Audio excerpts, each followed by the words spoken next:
Hi, and welcome back to the channel, guys. We are continuing Avatar: The Last Airbender. This is book 1, chapter 14, and it is titled The Fortuneteller.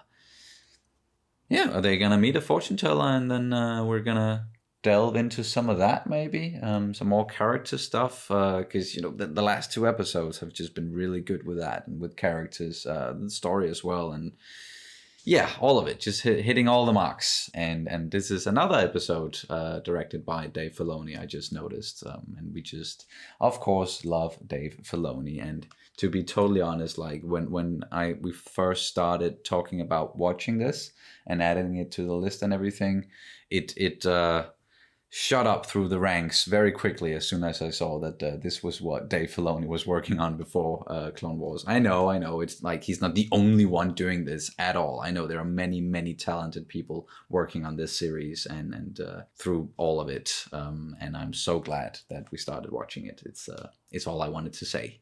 Do you have anything you want to say? Nope. Alrighty. Then we're just gonna jump straight into it. Dancing fish. He's taunting us. You are so gonna be dinner. Where's the fishing line? Oh, I didn't think you would need it, Sokka. I made you a necklace, Katara. Aw, I thought since you lost your other one. that's sweet. It is. Thanks, Aang. Oh god. Smoochy, smoochy, someone's in love. Yeah, you asked for that. Aang's just a good friend. A sweet little guy. Aww. Just like Momo. Thanks. Aww. Someone's being attacked by a platypus bear. Platypus bear. Oh, That is a platypus bear. that's an interesting mix. Punch him in the bill. And then run in zigzags. No need. It's going to be fine. Okay.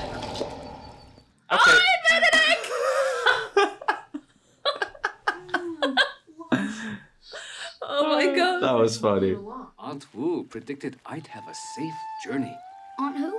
No, Aunt Wu. Ah, She's the fortune teller. You didn't have a safe journey. You were almost killed. But I wasn't. All right, have a good one.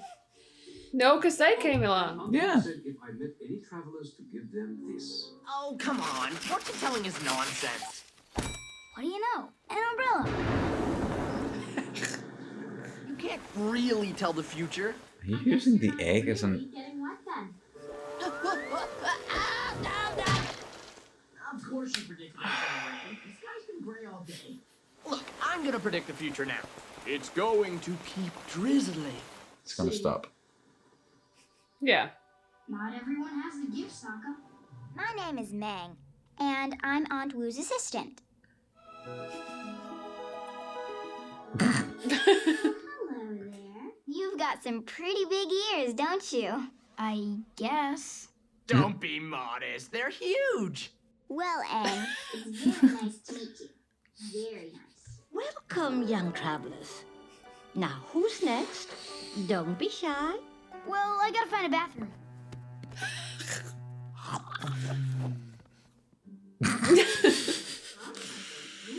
Momo. The man you're going to marry.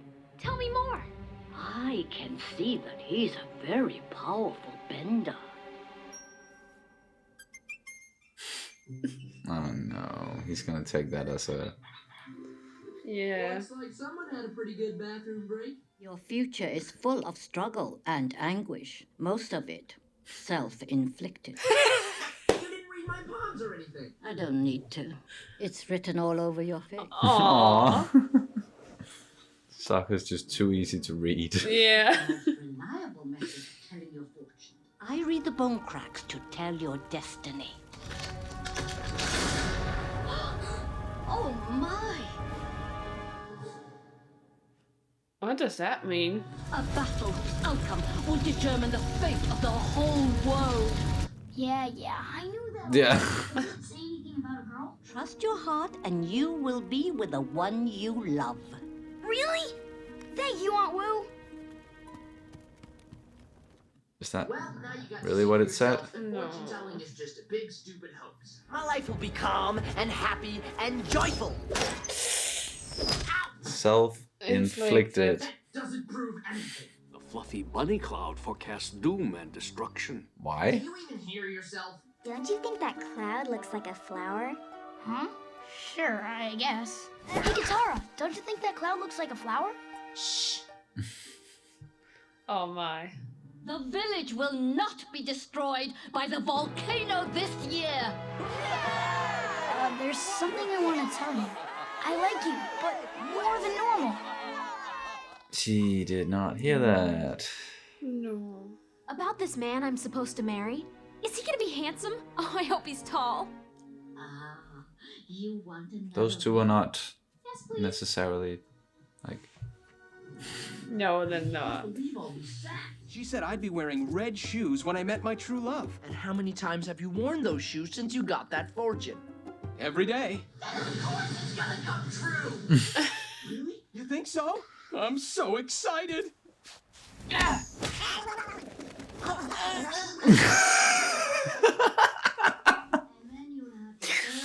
Oh. I don't care what Anbu told you. You have to take a bath sometime. Ew. So, Sokka, To tell you the truth, I've been picking up a subtle vibe that she likes you too. She does? Oh yeah, she's crazy about it. All you have to do now is not mess it up. The number one mistake nice guys like you make? Being too nice. No. too nice? Yep. You have to act aloof, like you don't really care one way or the other. Well, okay. That old I was wondering. game. See you later. Should I eat a mango or a papaya for breakfast tomorrow? papaya. Oh, I hate papaya. Then don't eat it. I didn't see it here. And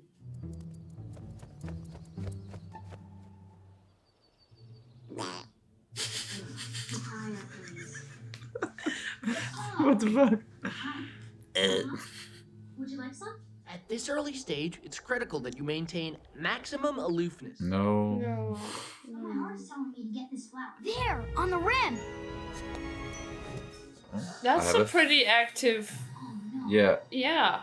Wu was wrong. I was just about to say, I have a feeling the thing she's going to be wrong about is Yeah, the volcano. what's potentially going to kill them all.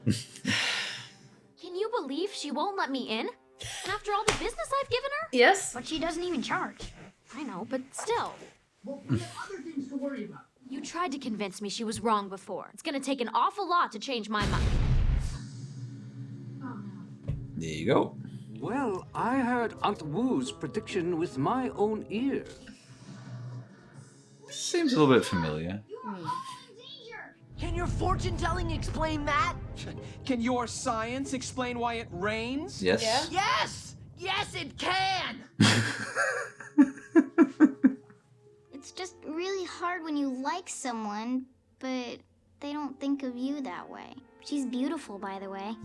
Huh? She's sweet, she's a bender, and her hair seems so manageable. Aw. You're gonna meet a great guy who's gonna completely fall for you. I know it. Wait, don't you want this? How did you know? I've kind of been stalking you. Oh, thanks. Something's happening in the clouds. That's very strange. It shouldn't. Oh my! Oh, it's. Oh, okay.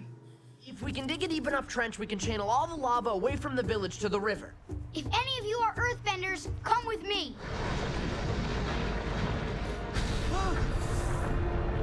Dig faster, dig faster! We'll come for you when it's safe.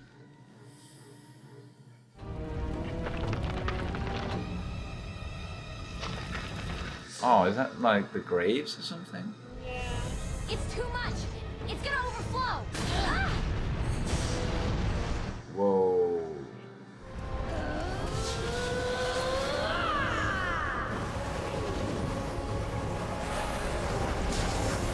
Whoa.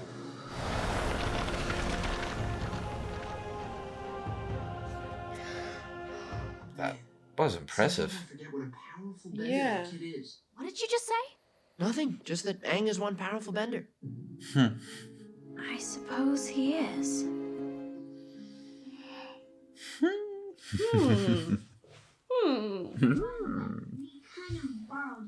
Aunt Wu predicted the village wouldn't be destroyed, and it wasn't. She was right, after all. I hate you. Just as you reshape those clouds, you have the power to shape your own destiny. Take care, Meg. Take care. Floozy. Bitter much? Yup.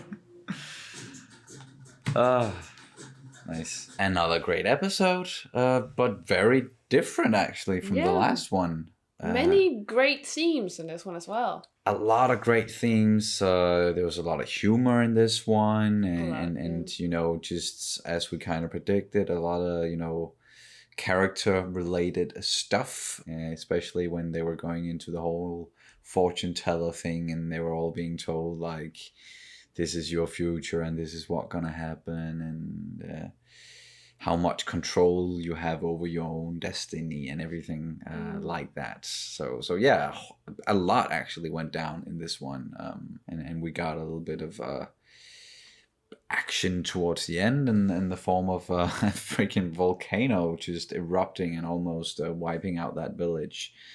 But then Aang was able to show just how much of a like really powerful bender he is, which also kind of played into the fortune telling, because that was what she said to Katara. Yeah. Gonna fall in love with a really powerful bender. And like, who's more powerful than the freaking Avatar? Yeah. Right? But when it comes to like some of the themes, and you mentioned there are quite a few in this one, I did see, like, at one point we said, oh, that seems kind of familiar, and you know, that was the whole deal about, you know, who should you believe and what should you believe, and there's the notion of, you know, science and reason versus other stuff, where it's like, yeah, it was a fun little comment there, and they also like kind of made it very clear with the, well, can your science tell us how it rains or why it rains? Yes, it can. That's exactly what it can do, and they were able to use science and reason to kind of convince them, but still convince them in the way where they were still like being tricked into believing it was the fortune teller who was telling it. I don't know exactly, you know, what we should be taking away from that in you know, in the form of a lesson or something, but fortune tellers and stuff like this, of course they can be right once in a while, but I think the bigger takeaway is, you know, taking control of your own destiny.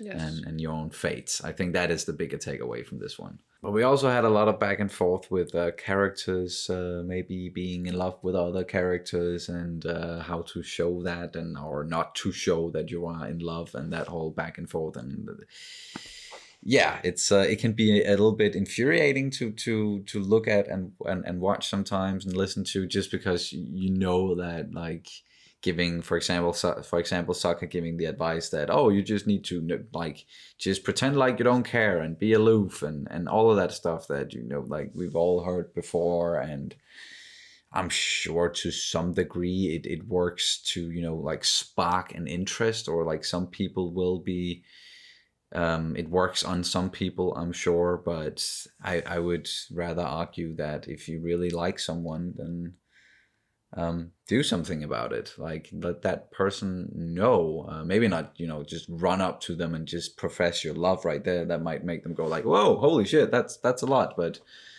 don't necessarily be like you don't care. But we also saw how being aloof and not interested, or not showing interest, how that kind of backfired as well. Because we did see that Ming kind of understood it and said, like, well, okay, I get it, you don't like me.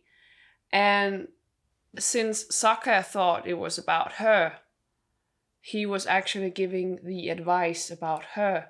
And in that regard, it didn't help. So I think that was somewhat a good way of saying that, no, this is not the way you do it. Yeah, you're right. Like even if Aang was like, if he did like Meng, then that didn't work with him being aloof, because he was just kind of like, wow, you just everything you're doing here just shows me that you don't like me very much, do you? And that's also, in my opinion, what would happen in the real world as well. Yeah. And well, I don't know if you noticed, but as soon as he said the whole being aloof thing, and that women don't like good guys, and if you're too nice, then they won't like you or whatever. And it's just like, perhaps I'm just weird in that the regard, because I definitely don't think you can be too nice. It's just whinging about it is definitely not going to help. No, I remember dealing a lot with this when I was growing up, and before we met and everything. There were like certain instances where I could definitely feel like, okay, I'm with a person right now that because I am just being very nice and just being, what some would define as being too nice, is that just resulted in that person just walking all over me, and me not being able to stand up for myself. But I do think those are still two very different things. It is. Like being too nice or being very nice, or not being able to stand up for yourself, because that is definitely like striking a balance there, because you don't need to, like, being nice doesn't mean being a pushover. No, it's not mutually exclusive. Exactly, but a lot of people will connect the two and be like, oh, if you're a very nice person and you're very nice to people, then you're probably also a pushover, or you're not strong or something, because apparently being strong means being like not showing your feelings and not being nice to people. And but like then all my friends back then, and even some of the girls, they would be like, Sonny, you're being too nice. You need to be more like this, and you need to like be more like that guy. And I started trying to behave like some of my friends, and that definitely did not feel good. It did not feel like me at all, like trying to be one of these aloof assholes who just like pretends like doesn't care about anything. And yeah, no, maybe it works for some, but it's definitely not us. Like we can't really. If she doesn't like you, she doesn't like you, and that's just how it is, man. It's not about being nice or not being nice or whatever. It's just but just be yourself. Exactly. And if someone falls in love with you, wouldn't you want them to fall in love with like who you are for real? So just be yourself. That is at least like the best advice I can give. Even though when you are a teenager and you are growing up, sometimes the whole just be yourself, it can seem like a kind of a bad advice, because that is an age where you maybe don't really know who you are yet, but just the notion of being true to yourself, and at least not trying to be something you're not. It was another good episode. Do you have anything you want to add to this one? I don't know. It's just I think this was a really funny episode, and I really think that Sokka is just being such a comic relief, and I almost feel like that's why he's there. He's basically just a big comic relief, but of course he also has some great points that he wants to get across. And I do think he also, of course, he's through that is giving us some substance, more than just being a large comic relief. But I definitely think this was a great funny one for him. And he is a very, very entertaining character, and I do think, as you're saying, that he is playing kind of the comic relief a lot of the time, but they also like make room for him to be his own character and have some real stuff to do, and his own opinions and everything, of course. So he's not like just a comic relief. That's definitely not what we're saying, but he's just very good at it, and in this one in particular, and the whole thing with him kind of self-sabotaging, and how they like that whole joke with him like kicking something and then it just coming back to hit him in the head or something like that, And just that was immediately. Yeah, and even before we knew that was going to happen, it was not a foreshadowing in that regard, but him with the whole, he had the whole egg in the start with the big platypus bear egg. Oh yeah. And he also of course he kind of threw it on his own head, and also he went to he wouldn't admit that he was wrong, so he just went there in the rain and got wet and everything. So it's just staying very true to his character. Yeah, and through the whole episode we saw how Sokka just brought upon a lot of misfortune on himself. It was very self-inflicted.